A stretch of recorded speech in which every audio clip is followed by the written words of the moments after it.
Welcome to the 30-minute hour. It's the personal development podcast for entrepreneurs and executive leaders who are looking to level up and become unstoppable.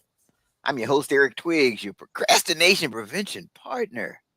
Joining me as always, you know him as the super CEO, the business strategist extraordinaire, and all around good guy, Ted Fells. Happy Monday. Yes, it is. It is indeed a happy Monday. We're going to talk about elevating towards purpose. Absolutely. Like the people that are watching right now that may feel stuck. You know, they want to get to that next level. They don't feel like what they're doing matters in the grand scheme of things. We're going to talk all about that. So we're going to help them get unstuck. That's right. We'll help them to get unstuck. Okay. We're going to talk about 3 questions to elevate towards your purpose. And we have just the guy to help us with this. So we'll go ahead and introduce him right now. So he is an organizational psychologist and the chief vision officer. And he's the founder of Elevating Purpose Consulting. He's a highly rated adjunct instructor with progressive experience in creating positive climates and developing cohesion, providing purpose, and leading teams with teams and organizational learning. He's been recognized for his ability to yield optimal results in uncertain environments. And he's got a proven track record of success, curriculum development, and seminar and workshop facilitation.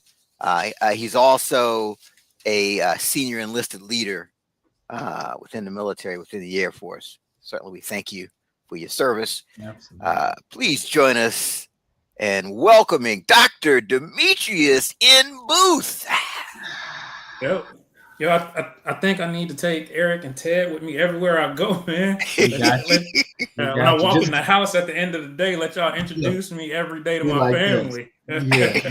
Like that's us. We're here. We'll make them know that greatness is following our introduction. Yeah, absolutely. Yeah. I am your official hype man. Everybody needs a hype man, right? You need a hype man. Absolutely. There you go. Cool, man. Welcome to the show. And definitely excited to get into this conversation about elevating towards purpose, because this is something that's on a lot of people's minds, things that people are struggling with, something that people are struggling with. So I hear that initially you were actually against the idea of joining the military, like when you were in high school. You didn't want to join the military. So can you talk about that? Like, how did you get from being totally opposed to joining the military to doing what you're doing now? Yeah. Funny story. My cousin and I, Corey, we're the same age. Growing up, it was almost this unwritten, like, hey, man, you ain't going to join the military.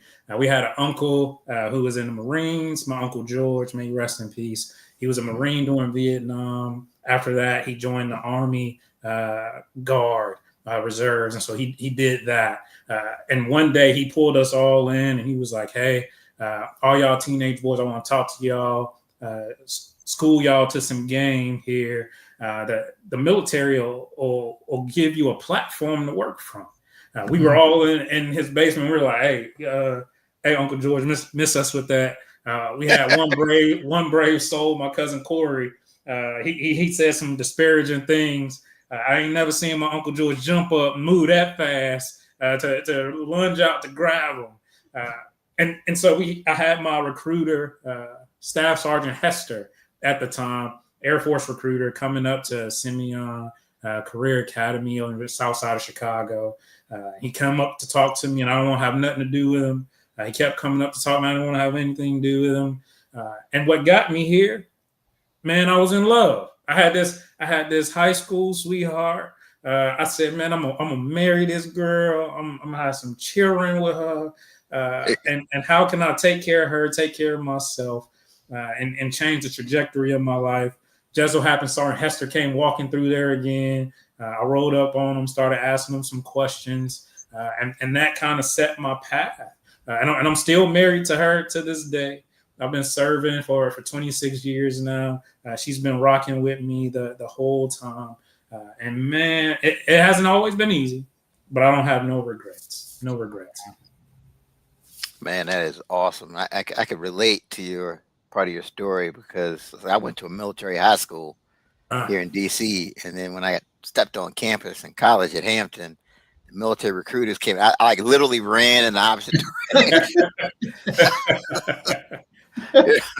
But looking back, I would have looked at it a lot closer because a lot of my friends were like really young and retired. So yeah. I would have looked at it closer. But no, but I think, you know what, honestly, I think it goes back to purpose because this was part of your path. Absolutely. The military wasn't designed to be part of mine. But no, when I was doing the research, I saw your story. I definitely felt like I could relate to you there. So I'm just curious though. So like if you could go back in time, right? And you can go back to your first year of military service and be a mentor to that version of yourself, what advice would you give to your younger self? Oh, it was worth it. It will be worth it. Keep going.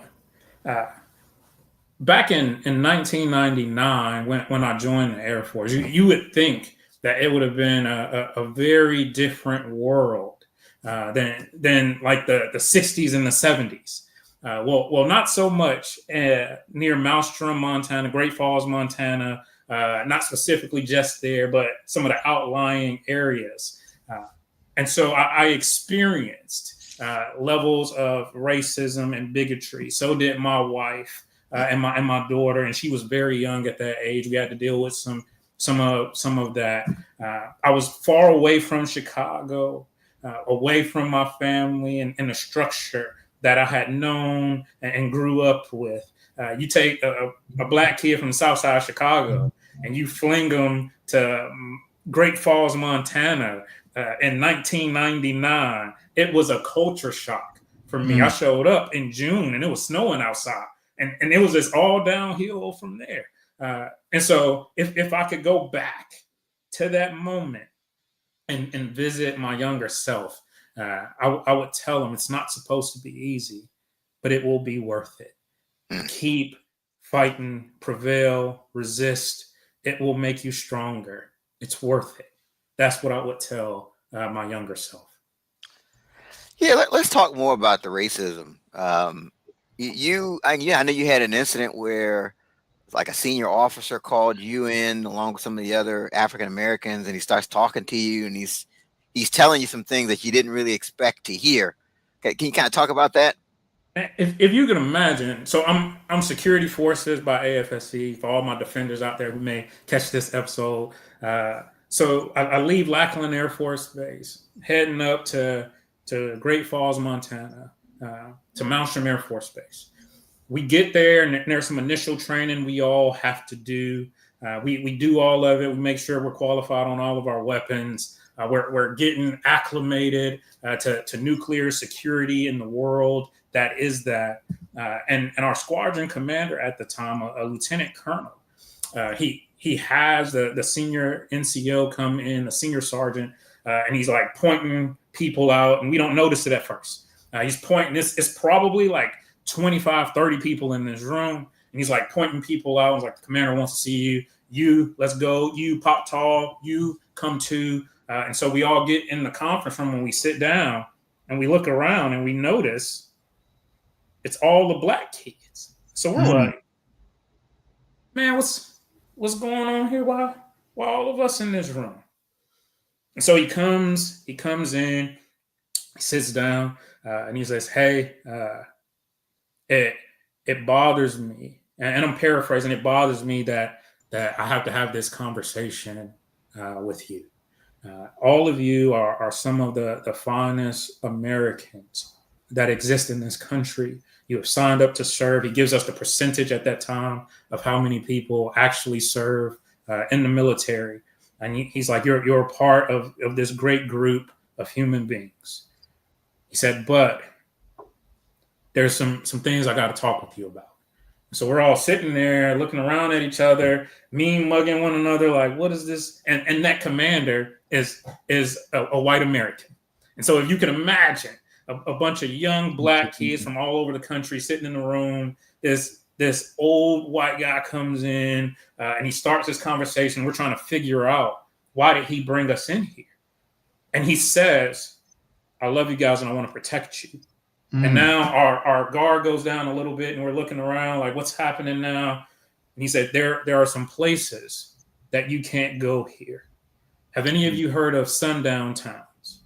And I raised my hand. He's like, Airman Booth, what's a sundown town? And I was like, well, my understanding of it is like, it's a place Black people shouldn't go once the sun starts going down. It's like something my grandparents dealt with when they lived in the South. And he was like, exactly. And he turns to the map and he's pointing out these small towns in Montana. And he's like, hey, don't go here at night. And we're all just leaning back and we're looking around like, what is happening? Like, this is like the Twilight Zone. Like, I'm from the south side of Chicago and you're telling me I can't go places at night. And he's like, oh, these places here, don't stop. If you have to drive through them, don't stop at all. It's because y'all are African American. And that's when it settles on all of us. Like, you gotta be kidding me. And so we're sitting there and he's like, I know what you may be thinking and how you may be feeling. I can't truly understand it, but I gotta make sure I protect you all. There are some backwards thinking people that are in this world. And if they see you, they'll shoot at your car. They'll try to pick fights with you. They'll use some racial epithets towards you or your family. And so, because I love you and I want to protect you, stay away from these places. And that was kind of the welcome to that area at that time. And so I share this with my wife. We're very young, and so I'm out and I'm working nuclear security, 5 days at home, 5 days gone, protecting nuclear missiles. And one day I come back and my wife is upset. And I'm like, hey, what's going on? She's like, nothing, don't worry about it. I'm like, no, talk to me. Like, why are you so upset? She says, I was going into Walmart. And I'm like, yeah. And she's like, this older white gentleman comes up to me. And I'm like, okay. She says, and he just stands there. And so I'm asking him, like, if he's okay, if I can help him. And he's just standing there. And so as I start to get our youngest, or at the time, our oldest daughter, our baby girl, Nia, she's like, I'm getting her out of the car. And he won't move. And he leans over me and he says to me, using the N-word, how did an N-word girl like you get such a nice car? Look at my car. How did you afford this? And she's like, excuse me. She's trying to get away from him. She gets into the store as quick as possible.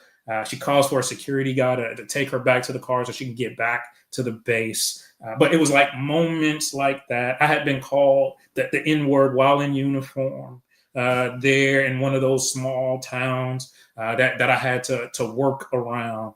And so just the madness of that you would not expect. 99, 2000, you wouldn't have expected that would exist, but it did. And those were some of the things that we dealt with early on. So let me ask you this question, Demetrius, because man, I'm just sitting here listening to that and thinking, so what went through your mind as someone that's, serving the country, right? And you had the senior that came to you all and showed you, a certain type of respect and then you have someone that you've committed, your life to protect, to say that towards your wife. I mean, like, that had to put you in this kind of, was a conundrum kind of situation. Like, how do I deal with that? Oh, I was very frustrated. There were moments that I thought about sending my wife and our only child at the time back home to Chicago. There was a part of me that was like, oh, I'm absolutely getting out after my 6 years are up. that once my service commitment is done, I'm done. Having that experience, me getting briefed that within the first week of being there, and even like a year into my time there, me and another Defender airman, we were out. We stopped at one of those small mom and pop stores. I'm standing there in full uniform because we were getting snacks, and so I leave my weapons and stuff with him. I go in to get some lickies and chewies, and so I'm standing in line, and the guy standing there purchasing some items turns to the store clerk, and he says, I can't wait till we get rid of these missiles so we can get rid of these N-words, because that's why they're up here. While I'm standing there in the uniform of our nation, actively serving, to be called that. So I put my things back. The clerk was very apologetic. I walked out, got in the car. The guy I was with was like, "Hey man, where's your stuff?" And I was like, "Oh bro, this just happened to me." He wanted to go beat the old guy up, and I'm like, "Hey man, it's not even worth it. Let's just head back. Let's get out of here." And so I reported that to my leadership, and they stopped us from being able to shop at that little mom and pop store. But just the audacity and the boldness to say that while I'm standing there in uniform was beyond me. And so I was very frustrated early on. Yeah. For those of you that just like joined us, when you joined in late and you heard what he's saying, yeah, keep in mind again, this was around the year 2000. This wasn't 1925 or 1950 or something. We're talking modern times. That this was going on. So I'm just curious, we're talking about purpose. That's the theme of the show. How do you feel that these experiences prepared you for your destiny or factored into your purpose? There is no greater, in my opinion, no greater sense of being honed in and purpose aligned than to be able to still do what you have been chosen and called out to do in this world. To still give back to people who are the most ungrateful, the most hateful, and I still willing to stand in that gap for them. I don't know if these men had ever served. I don't know what their upbringings were or what led them to that point. But the job I had, I was willing to give my life in defense of this nation for them and everyone who thinks like them. There is nothing more salient that ties you closer to your purpose than when you meet resistance like that and you decide to prevail. You decide to fight back and not allow that to disrupt what you're here to do. There's nothing more real than that when it comes to purpose. Here's what I think.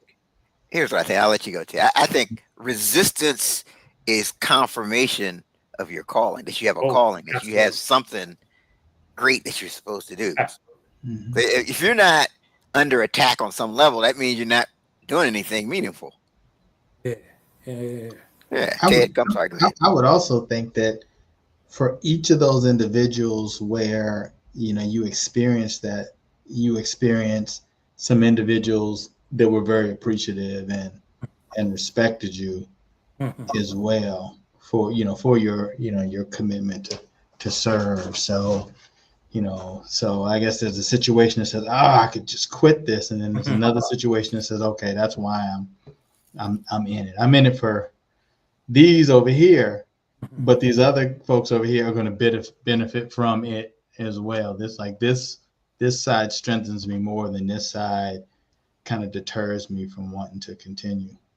Absolutely. For every one moment that happened, I could equate that there were 1,000 others where people who looked like them exactly would come up and shake my hand and tell me they appreciated me and thank me for my service. That would hold doors open for us.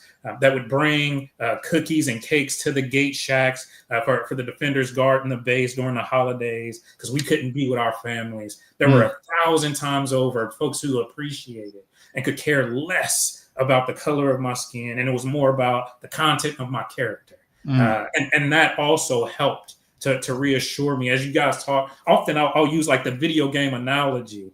You always know when you're heading in the right direction when you're meeting resistance. when you're having bad guys to beat up, where there's obstacles in your way, at any point you're running through the board and there's nothing happening, you're probably going in the wrong direction, and you won't level up.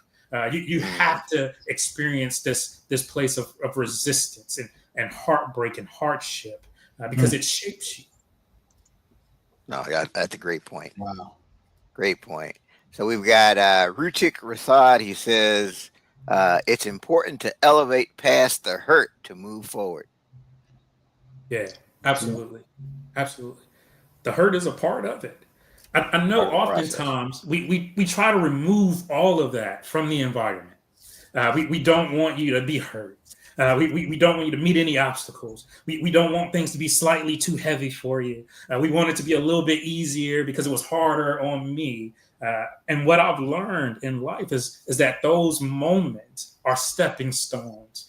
But you have to make that choice that this hurt is going to help me reach where I'm supposed to be next. This obstacle is going to strengthen me for what I'm going to experience in the next round. I will get these reps now. So that way, when it really counts, I will be prepared and I'll have a frame of reference that I've been through it, that I've endured it, that I have overcome it. And what you say right now isn't the most important thing, because I am after a higher calling. They are absolutely right. It is a part of it. Here's the challenge, right? It's something I say to people all the time. I picked it up somewhere. It's, everybody wants to go to heaven, but nobody wants to die. So it's almost like you have to think about, you sit there and you say, oh, I want this big lofty position. I want to be Ted. I want to have my own IT company. We're making millions of dollars. But there's a process that comes with being Ted. Ted didn't just wake up being Ted. Ted went through some stuff and came out on the other side. You don't want to be Ted. You don't be Demetrius. You don't be Ted. Yeah. So maybe comment on that. I mean, I just think that's just there's going to be the higher the calling, especially, the higher the purpose. You're going to go through some stuff. Absolutely. In all of our lives, I believe that we are all on a journey, and sometimes it's a long road to hoe. But to put your hand to the plow, to dig in, and decide for yourself that it doesn't matter what comes. Like I'm pushing forward towards this place of higher calling, this place of elevated purpose, and it doesn't matter like where I am and what I'm assigned to do. I am moving towards this elevated purpose always. If we can constantly remind ourselves of that, if we can infuse that as a part of our self-talk, I believe that it'll put us in a better place all the time. That when we meet resistance, there is this part of us that reminds us, I'm supposed to. I'm heading in the right direction. You go talk to a Navy SEAL about going through buds or any part of their training. They'll tell you they were getting punched in the face. They would probably use some different words, but they're getting punched in the face every day. Why? This higher calling. Go talk to someone who's an Army Ranger, who's tabbed out, and ask them about their process, being sleep deprived and hungry and climbing in the mountains and shooting and moving and communicating. It is about this higher calling. It's not about this tab that you have, this piece of cloth. It's about you and the content of your character. And so we are all on this journey towards elevated purpose, and you have to make a choice. Very well said. All right. Well, good stuff. So you're the founder of Elevating Purpose Consulting.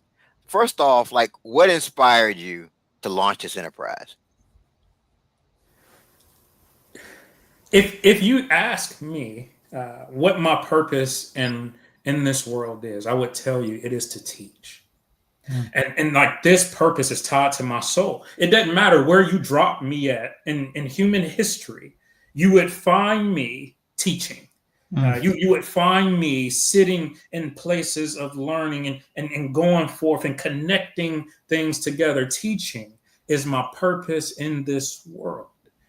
And for anybody who's like, man, I'm trying to find mine. I don't know what it is. What I would tell them is it is that small, still voice that has always been present that you know what it is, that you have been doing it, but you haven't been silent enough, still enough to pay attention to it. I had multiple people come up to me and be like, man, you can teach anything. Hey, man, you should go teach at the Security Forces Academy. And I fought it. I was like, I don't want to do that.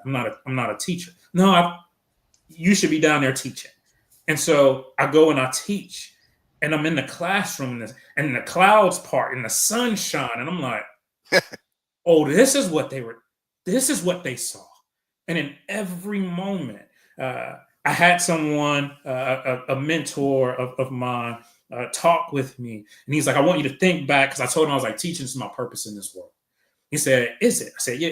He said, how do you know? I was like, I know, like it's deep in me. I know it. And now I'm living it. He's like, I want you to go back. When was that first moment you were teaching? I taught my siblings how to tie their shoes. He's like, find me another one. I was like, oh, I was teaching Bible study and Sunday school at like 11 years old. He's like, give me another one. I was like, oh, I taught this person this. Oh, I was here and I was teaching, and I was here and I was teaching. At every moment, I was able to pull 1,000. And he's like, all right. Yep. Teaching is your purpose in this world. When did you realize it? And I had to tell him, like, oh, not until much later, because I wasn't listening. I wasn't still enough. I wasn't quiet enough. And it was calling from inside of me, telling me this is what you're supposed to do. And the moment I started to pay attention to it, doors of effective service start popping open all over the place. And so it was somebody had called me up and was like, hey, I would like for you to come out and do what you do for my organization. And I was like, all right, cool. And he was like, all right, how much does it cost? And I was like, how much does it cost for what? He was like, to come out and do a 2-day workshop. And I was like, y'all will pay me for this? He was like, yeah, people get paid. Like, it's a whole industry where people get paid to do this. And that was like the first time that I was like, oh, people will cover my expenses, and they'll pay me a fee to come out and share this thing that I have figured out, or to pass along some knowledge that I have gained. And so I'll go live my purpose. And so that my wife, that I love very much, can continue to live well, and I can take care of her like I promised I would do. I can't do it all for free. To the max extent possible, I try, but I gotta take care of my family. And so that was like the start of elevating purpose. The very first workshop I did, I titled it Elevating Purpose. And I went out and I just talked with folks about what their purpose is in life, how they move, the decisions that they make. And one of those instances, I had them draw out a clock. And so they drew out an old school clock.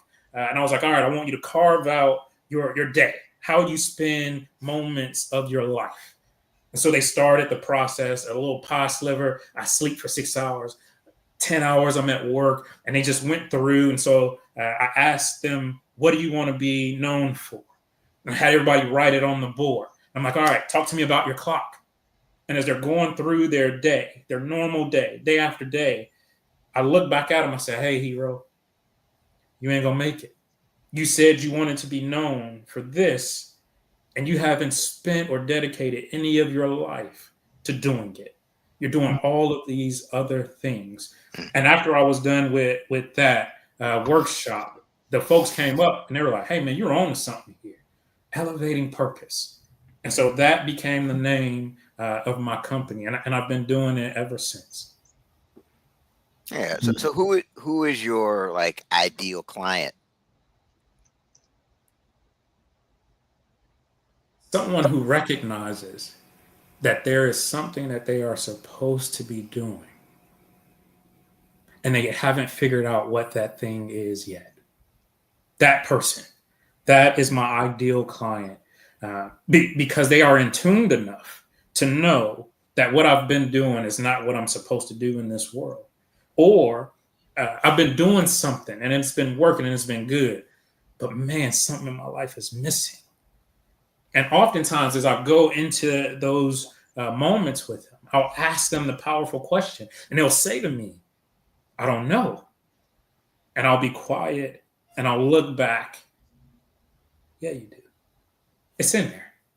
And we are going to do the work for you to dive deep in yourself, to unpack it, to unlock it, to realize the thing that has been planted in you that you are supposed to give back to the world.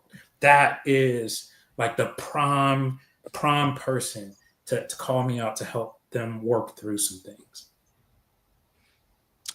So I'm curious, right? So, like, as far as the people you deal with, and just your research into this topic of purpose, like what percentage of people would you say, if you walked up and asked them, "What's your purpose?" would have a coherent answer and really know it? Oh, less than 10%. Every time I go out, that is my number one question I ask people. What are you supposed to give to the world? Hmm. And oftentimes they are caught off guard. Like the Yeah. deer in the headlight, like, what? Yeah, like, what is the thing that has been planted in you that you're supposed to give back to humanity? What is that thing? I haven't really thought about that. Okay, let's think about it. Let's put some work in it. Let's reflect on it. Let's connect all of these puzzle pieces to help you see the picture. And so I like to fancy myself as almost an optometrist who that if you sat in front of me, I'm like clicking the things, and I'm like, how does that look now? And you're like, it's still a little fuzzy. Click, click, click, click. Now, oh, that's a little bit clearer. Click, click, click, click. Now, oh, yeah. Now I can read all of that. All right, and this is where the work begins. It's interesting. I think a lot of people, when you ask a question like that, may start off with their occupation. And it's not saying that what you do for work cannot be the thing that's your purpose, but it's no guarantee that the thing that you do for work is your purpose. But if you can, if you're in a situation where you are working in something that's your purpose, see, that's when you're in that place where people say to you, it seems like you're always working and you never take time off.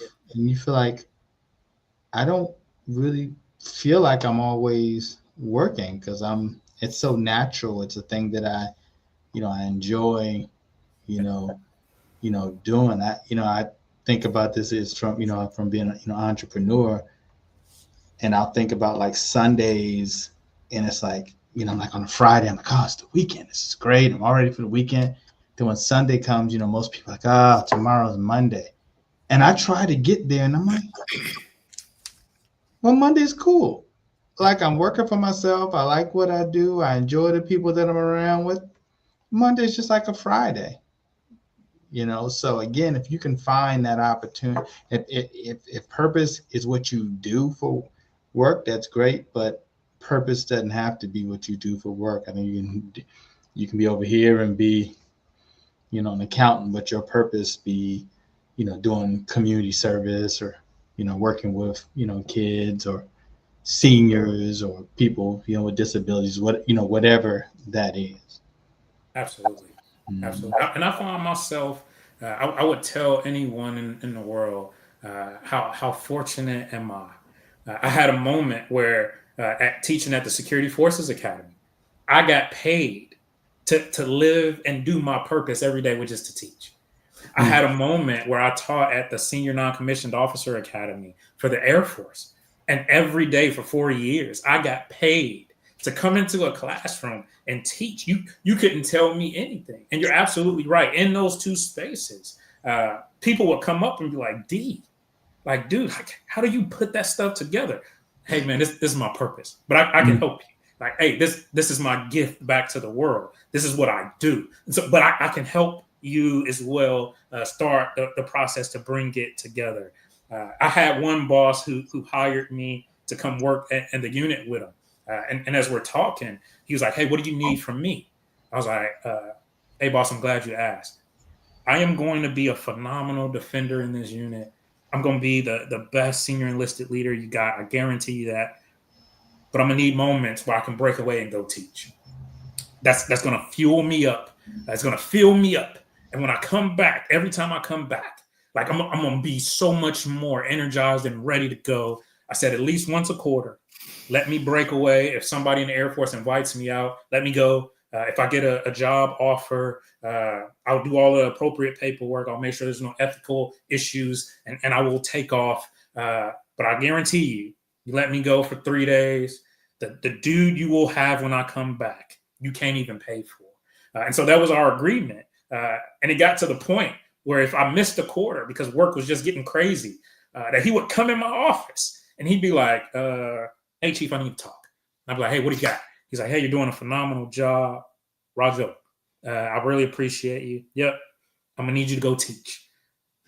What? I need you to get out and I need you to go teach. It's been a little bit. Our agreement was once a quarter. I need you to figure some place to go and do some teaching so that you can get filled up again. Because I can tell that you're giving out a lot and I need you to go and recharge. And in those moments, man, you can't tell me nothing. When I get to go out and live my purpose, in those moments, charges me all the way up. Yeah, no, that's fantastic. So this is a book you may be familiar with. It's called The Big Leap, and the author talks about like you can have like your zone of excellence. That's where you're excellent at it, maybe at a job, but then you have your zone of genius. So the zone of genius is that thing that you were just put on this earth to do. And it's just a difference. It's, people are coming up to you like, man, how do you put that together? And I don't see how you. And I think what happens is people get stuck in that zone of excellence because you can make money, right? Yes. If you're excellent at certain things, you can make money. And now you're at a point where you've got family and this and that. And sometimes there's a risk involved with pursuing the zone of genius. Maybe talk more about that. When I look at it, there are three things that I'll touch on: connection to self, connection to others, and connection to purpose. When we look at this place of connection to self, this being true to my own identity and who I am, no matter where I'm planted, that you can put me in the military, and I am still a teacher. And so I will find places and moments to teach.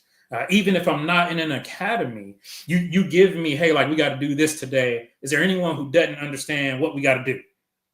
All right, because now I get to teach. And here I am doing it again. This place of connection to self, where I understand who I am. Once I truly understand who I am, now I can connect to others. And in this place of like connecting to others, it is with truth and with empathy and cohesion and us fusing together, that in these moments, realizing that I'm true to myself and I know who I am. And I see you and I love you. And there's something that I can offer you that will help you in this moment of your life. In this, what someone would say is a teachable moment where I can pass something along to you. And inside of that, connection to purpose, this reason why I'm here and why I exist. And so I'm always fine-tuning and honing and tapping back into this place of being connected to myself. Now, how do I connect to others? Now, how do I ensure that I'm purpose aligned through all of it? And that's how I shaped my guiding principles in life. That's how I shaped how I interact with everyone that I come into contact with. That's how I shaped what this place of genius looks like for me. And when I hit that place of comfortability, now I know I'm in this place of excellence. Like I told my boss, like, hey, I'm gonna be a phenomenal defender. Like I'm telling you, I'm gonna be like one of the best chiefs you have ever had around you. But my place of genius, that place that charges me up, is when I get to go and teach. Connection to self, connection to others, this thing I give back to the world. And inside of that, I become connected and aligned with my purpose. Wow. You answered that question even better than I thought you would. I'm pumped. Look, I'm ready to go. Demetrius, he got me pumped up. I'm ready to run through a Oh, wall. man. I'm ready to go. Fired up, ready to serve. Man, look. You see how he brought that thing around? And man. If it weren't for if it weren't for these knees, Yeah. suit me up. Like I'm ready. Yeah. I'm ready, but my knees are like, no, you missed that. So let's talk about this. Your teaching philosophy, where you got these 3 fundamental questions that we need to ask ourselves. Let's talk about that. Yeah. Oftentimes, typically, it's with my children. They'll have a moment in life because I realize that I can't protect them from everything, but I can shape an environment where they have a safe place to land. And so oftentimes I know it's coming. I'll see it coming. They are still learning, and they'll hit a wall. And when I catch up to them, I'm like, hey, man, you hit a wall. Yeah. What'd you learn? That's like my number one thing. What'd you learn? Because in that moment that you say to me, nothing, I'll say to you, then you're going to repeat it. Those who don't learn, you don't remember what brought you here and what got you stuck, you're going to be doomed to repeat it. Because in this place of life, in this journey that we have, there were 3 questions that we should always be asking ourselves, because we are going to go into moments. What am I supposed to learn going into this moment? When I'm in the moment, what am I learning? And as I leave it, what was I supposed to learn there? And so it puts me in a position for these 3 states of being, moving into something, being into something, leaving something, that I am always asking, what am I supposed to learn here? This stuff doesn't just happen for happen's sake, right? Like you are supposed to be learning something in this journey. Life is supposed to be teaching you something. In these moments, there is something that you are supposed to take away from it. And if you aren't asking yourself, you will experience stuff and move away from it, perhaps never picking up what you were supposed to learn, and you'll re-experience it. And you'll be like, and you'll ask yourself, like, why does this keep happening to me? Because you haven't learned the thing that you were supposed to take away. That's why. I don't know why I keep getting caught up in stuff like this, because you haven't learned the thing that you were supposed to from this experience. And so you're in this cycle, this pain loop. There's this equation that I often use: pain plus reflection multiplied by positive action equals success. We cannot get away from pain. Pain is going to happen. We talked about it earlier. You had one person who chimed in about these experiences that we have tied to like hurt and pain. It will happen in this life. There's nothing you can do about it. And then we'll hit a place where you could either ruminate or you can reflect on it so that you can learn something. And in the moment that it's just rumination, well, then pain. And then you'll go back and you'll ruminate. And then pain. And you're just like, why does this keep happening to me? But the moment you experience this moment in life, you reflect on it. You think through, what was I supposed to learn going into it? What did I learn as this was happening? As I move away from it, what did I learn from this experience? Now, multiply that by positive action, success. Because when you approach it again, you're wiser. When you encounter it again, you're leaner. When you come up with it again, you're faster. And so in that place, to ask ourselves, what am I supposed to learn here? What am I learning here? And what did I learn here as we move in, and through every moment of our lives, in, and through, we will learn and get reps and grow, and we will start to see this elevation happen in our lives. Powerful. I mean, that's just powerful. I mean, if you're asking yourself those questions, you hitting your purpose or getting to that elevated place is inevitable. Yes. but Yes, it requires ownership, right? And I just, absolutely. it's one of those things. Ted and I talk about this a lot. Like, I just run into a very small percentage of people who really take ownership. It's always somebody else's fault. It's always some other Yes. reason. It's always, the president, the economy, is this, it's that. I think if you don't take ownership, none of this is going to work. Ted, I see you about to chime in. Yeah, I have this saying. It's eat the soup. Just eat the soup. I mean, you could have done more. You could have changed your strategy. You know, you could have talked to more people to get some insight. Like, it's not everything else, right? Like here's this situation and you have to, find a way, to deal with it, to get, through it. And it's not always, like you said, some other external factor. Like you say, hey, there's it's COVID. There's the people that made millions during COVID, Mhm. right? Then it's like, okay, it's a new administration. Believe me, there's going to be some people making millions during this new administration, right? So you just gotta, you gotta figure it out, and not let these external factors, always be the thing to, to stop you. Absolutely. All right. So we're coming down to the final segment, and Dr. Booth, this is Ted's favorite part of the show. It's called Dr. Write This Booth, Down.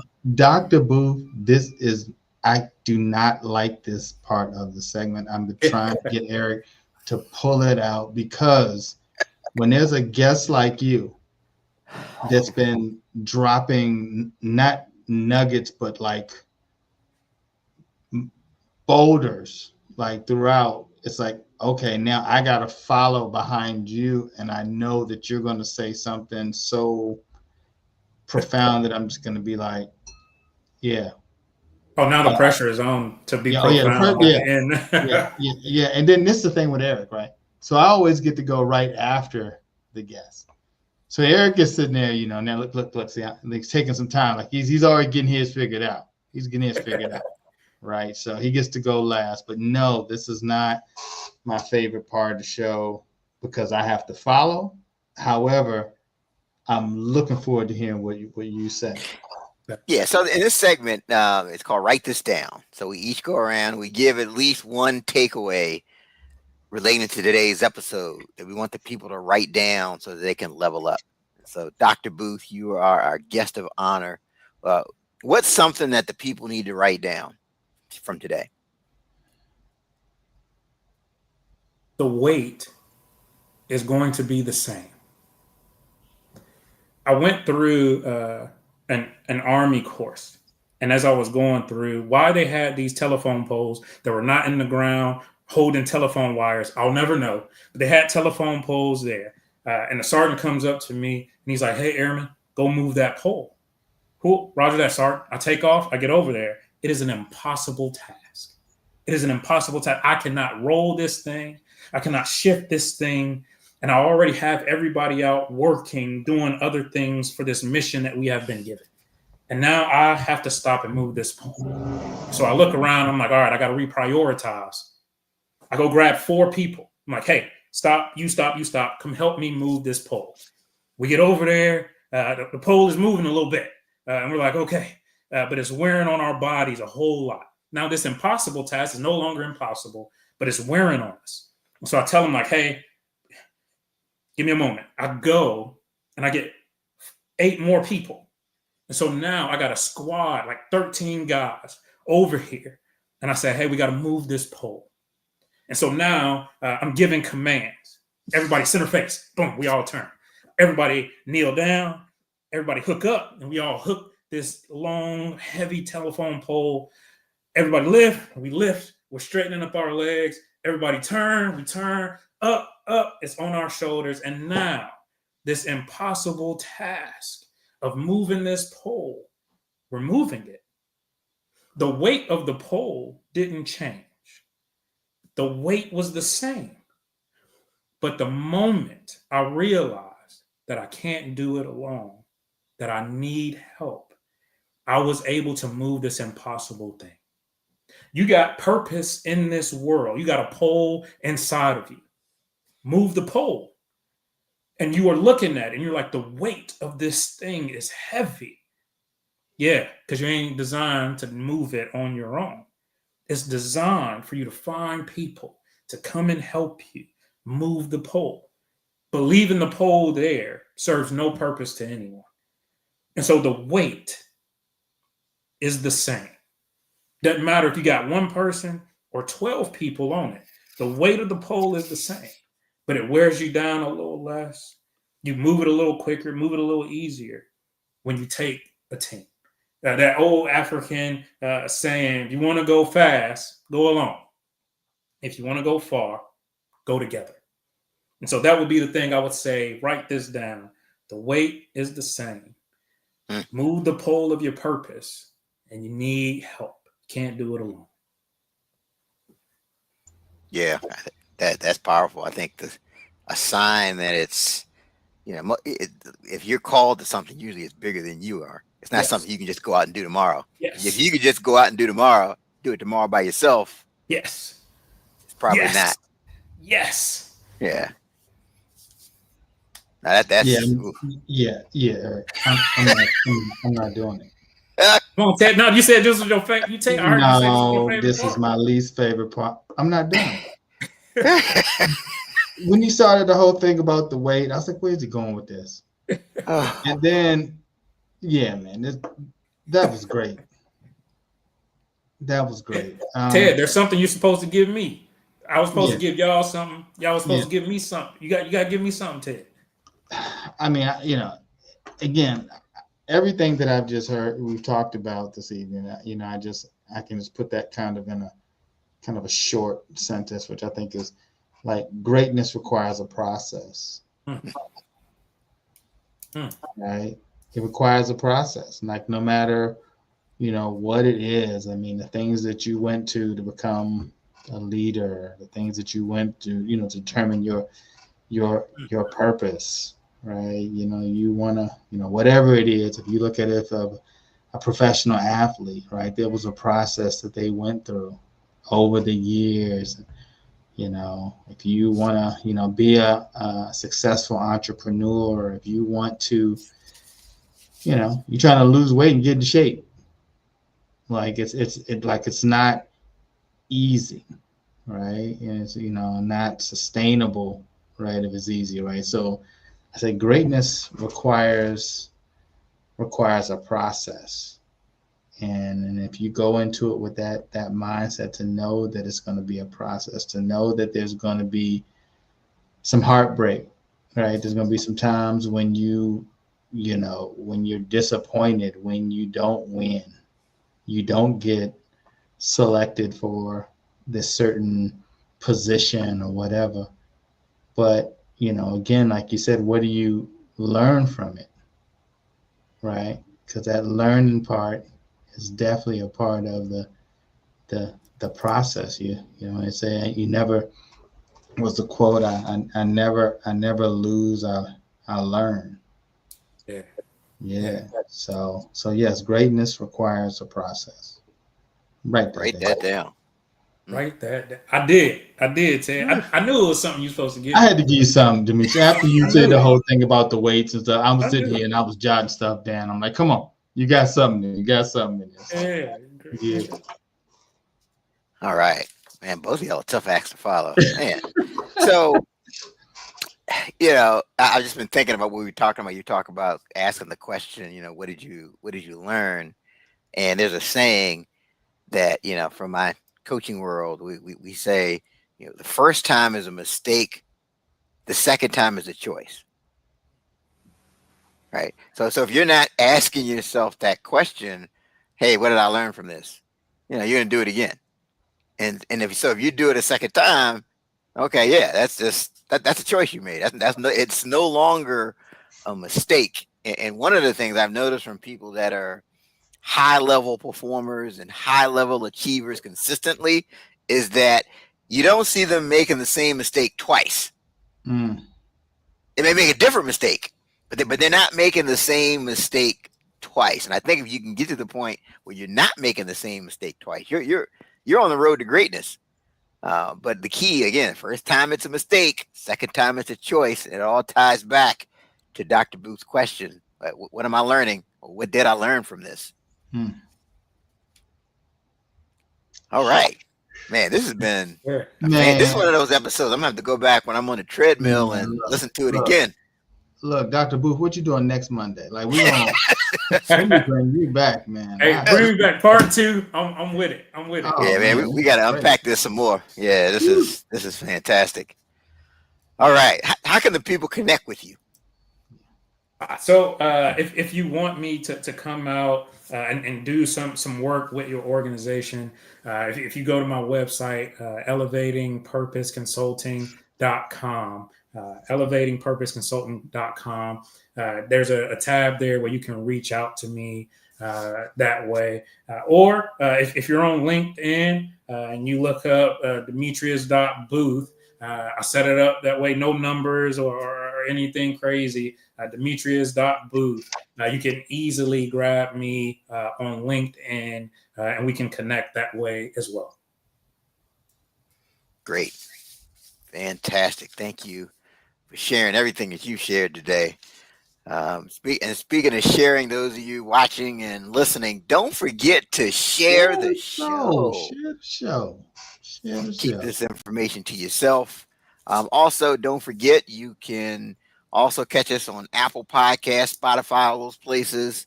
Don't forget to follow us, subscribe. That way you never miss a future episode. We thank you again to Dr. Demetrius Booth for today's show. Yeah. And until next time, have a great one.